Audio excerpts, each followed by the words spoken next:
Welcome to the video startup guide to the St. Louis County Library's Oral History Kit.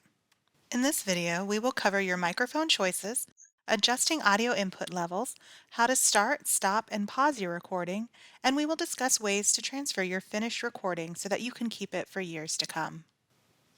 To begin, you will select the type of microphone that will work best for you.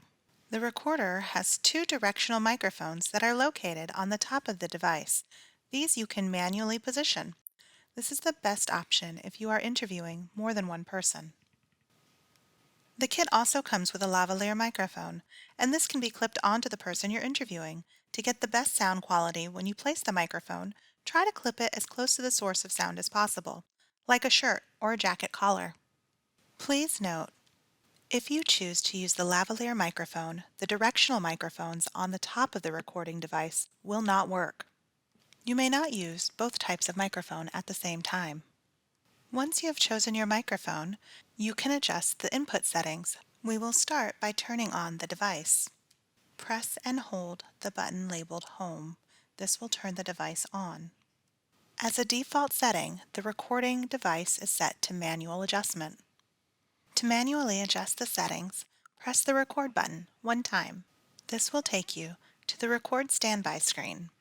To adjust the input levels, you will need to press either the fast forward or the rewind button. Once you have pressed these buttons, you will see a small pop-up menu. The pop-up menu will be located at the bottom of your screen, and it will display your input levels. While the pop-up menu is displayed, you can adjust your input levels.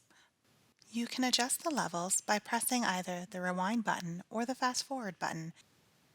Continue to press the rewind and fast forward buttons until you get the desired input levels. Once you have finished adjusting your levels and you are ready to close out of the pop-up screen, press the button labeled Home. Next, we will begin recording. When you are ready to begin recording, you will press the record button twice. Once to enter Record Standby, which will show you your settings, and a second time to begin the actual recording. If during the recording you would like to pause the recording, press the record button again. When you are ready to resume your recording, press the record button once more and it will pick up right where you left off. When you are ready to end your recording, press the stop button and it will complete your recording. Once you are ready to transfer your completed recording off of the kit and onto your own device, there are a few ways you can do this. To begin, look on the side of the device, and there you will find a USB port. You can use a USB cord and connect it to your computer. You will be able to transfer your files to your computer this way. Another way you can transfer your files to your own device is by using the micro SD card. You can find the micro SD card by looking on the side of the device. It is located next to the USB port. You may remove the micro SD card and transfer your recording to your device this way. To do this, you may need an adapter, which is not included in the kit. When you save the files to your computer, be sure to name the files something that will make sense to you later.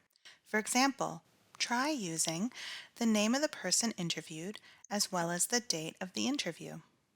More detailed information is provided on pages 18 and 19 on the included instructional handout. For additional information, you can refer to that included handout as well as contact the History and Genealogy Department during library hours. You can reach them by calling 314-994-3300 and select option 5. You can also email them for assistance by emailing genealogy@slcl.org.